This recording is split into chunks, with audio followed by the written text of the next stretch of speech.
And welcome back to the Ed Show. We've got breaking news at this moment out of Japan. A spokesman for the Japanese news agency is saying that workers at the number 4 reactor at the Fukushima nuclear plant, due to high levels of radiation, are being evacuated and they are unable to continue to work.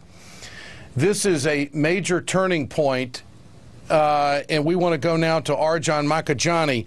Arjan, what does this mean? The people that we were talking about just moments ago on this program, in their working frantically to control the reactor, they are now being evacuated due to radiation. What can you deduct from all of that?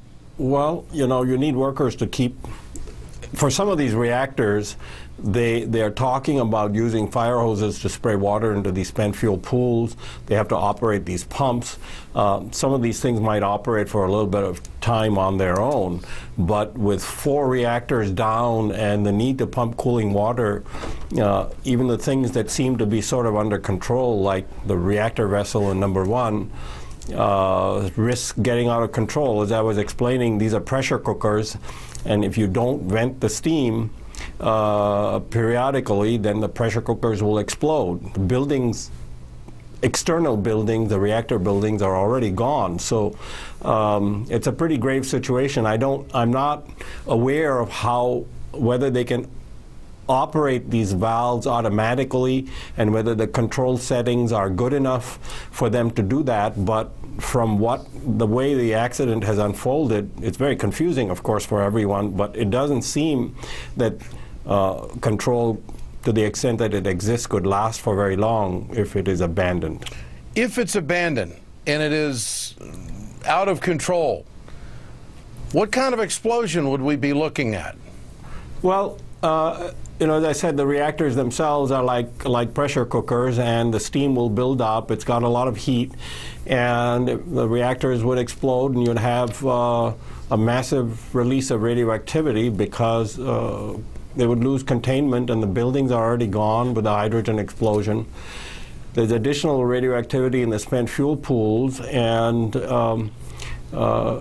that could also be released. And in the worst case, you know, there'd be so much fallout that the evacuated areas and somewhat beyond could become uninhabitable for quite a bit of time. You have to remember, so this is sort of a Chernobyl type of scenario, and in Chernobyl, about 400 square miles remain uninhabitable 25 years later, and food had to be dumped hundreds and hundreds of miles away, not for a long time, but in Germany and Scandinavia, they had to collect the radioactive food. So there was significant fallout, enough to affect food, not enough to make people physically sick that far away, but enough for contamination to affect the lives of people hundreds of miles away. Arjan Makhijani with us tonight, nuclear expert here on the Ed Show tonight. This developing at this hour.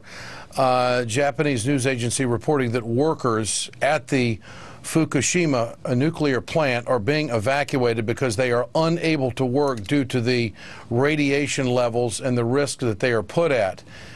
This would, as I understand, leave the facility unmanned. And as you mentioned, Arjan, possibly some remote capability to keep it under control, but there have been numerous explosions. We don't know the capability of the plant. This could take the story to a whole new level. It could bring radiation levels, as you said, the word massive. What does that mean? Well, I don't understand why they're not rotating workers. I mean, maybe the radiation levels are such as to make workers sick in the short term, because if at certain radiation levels it's not a long-term cancer risk. It's skin burns, and the radiation sort of burns the water off of your cells, and your skin starts peeling, and you have very, very terrible vomiting and sickness. And so I can only surmise that people are abandoning or asked to abandon their positions because they can no longer work. And normally they should be able to rotate workers, but if it is that radioactive, they may not be able to bring new workers in for them to be able to do anything. So that would be the next question, would it not? Then when would they bring workers back in to the facility to try to contain this, or is this it? Is it on its own, correct? Well, the short-lived radioactivity that would make it intensely radioactive could last for days. And at that time, it may be possible for properly suited workers to go back in, but what there would be to manage at that stage is very difficult to say. There may be just pieces, and very radioactive pieces. That was, you know, the Chernobyl reactor, I should say, was very different. The mechanisms of explosion and the fire were very different. But the end results in terms of the highly radioactive materials that were dispersed could be quite similar, although the chemicals would be different and so on. When you have that kind of a radioactive environment, very, very difficult for workers to tolerate the radiation. What risk now is posed to the people of Japan on a grander scale, and the people of the world for that matter? Well, I think the people of Japan are great. A lot will depend on the immediate meteorology and how long these releases last. If we take Chernobyl as our point of reference, that one of the big difficulties of that accident was that the fire lasted for 10 days, and so the releases of radioactivity lasted for 10 days.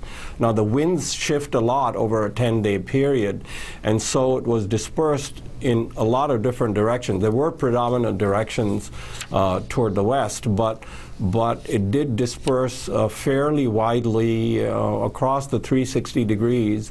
Now, if these releases are short and it doesn't look like it's headed in that direction, then maybe they would blow out to the ocean. But otherwise, the winds do shift, and quite a lot of people in Japan would be affected. It's very densely populated.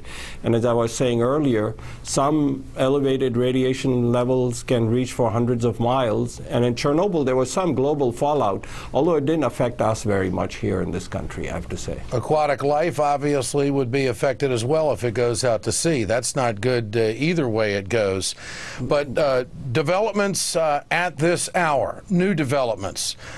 Japanese officials are saying that workers are unable to continue to work at the Fukushima nuclear facility, and they have been evacuated.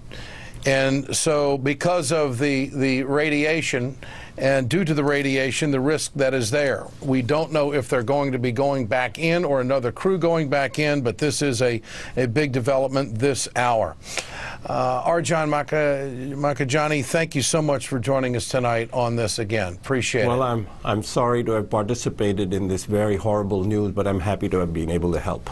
Thank you. We rely on your expertise.